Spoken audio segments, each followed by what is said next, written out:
And the personal details of thousands of Australians are at risk in a major cyber attack. The Medibank hacker has followed through on his threat and leaked the private information to the dark web. A grim warning from security agencies today that the cybersecurity threat is getting worse. According to a new report, Australians reported almost 100,000 incidents of cyber attacks last year. That's one every 6 minutes. The personal information of millions of Aussies are at risk after hackers claim to have stolen customer details from Ticketmaster and Live Nation. The group is trying to sell the data of some 560 million customers on the dark web for more than 756,000 Australian dollars. The information includes names, email addresses and phone numbers.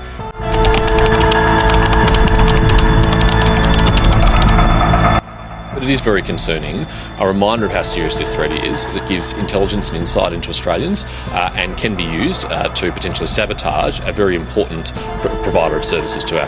Well, freight containers are piling up in docks around the country, with the company targeted in Friday's cybersecurity attack, DP World, actually in charge of 40% of Australia's freight in and out of the country. It's because of this, for 9.8 million Australians, some basic personal information has been stolen from Optus, but for 2.8 million Australians, quite extensive personal data, which includes things like licence numbers and passport numbers, have been taken.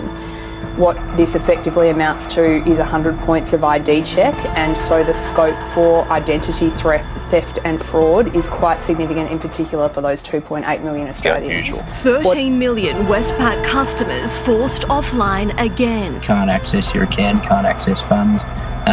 You're lining up to pay for your petrol and you can't even do that because your cards aren't working. And one of Australia's largest law firms under attack from Russian hackers. Black Cat, also known as Alpha 5, they're a Russian-based ransomware gang.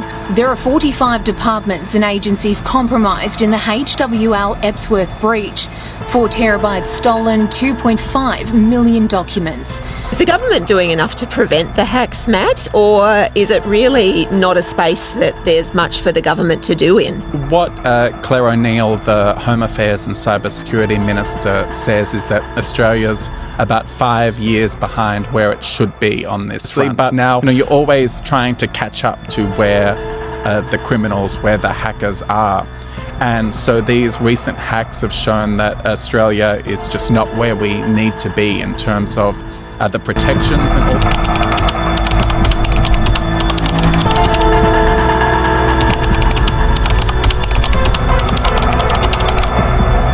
Online hackers are preying on young business owners, stealing their social media accounts to extort them for cash. And as Adam Hegarty reports, the victims are furious little's being done to help them. So as you all know, my Instagram account was hacked. To some, it's a lost luxury. To these women, it guts business. Knowing where best to direct my attention right now is a bit stressful and a bit of a nightmare. Food decoration to furniture and clothing, Instagram's their key platform, and they're the perfect prey. Hackers are smart people, they're criminal people, but they're smart. There just seems to be no progression or no response once you get to a certain point. Dead ends from a generic account recovery webpage and emails to Instagram support going unanswered, but they do hear from them when they're paying for ads. But hackers have workarounds, so the weapon is caution. The criminals are one step ahead.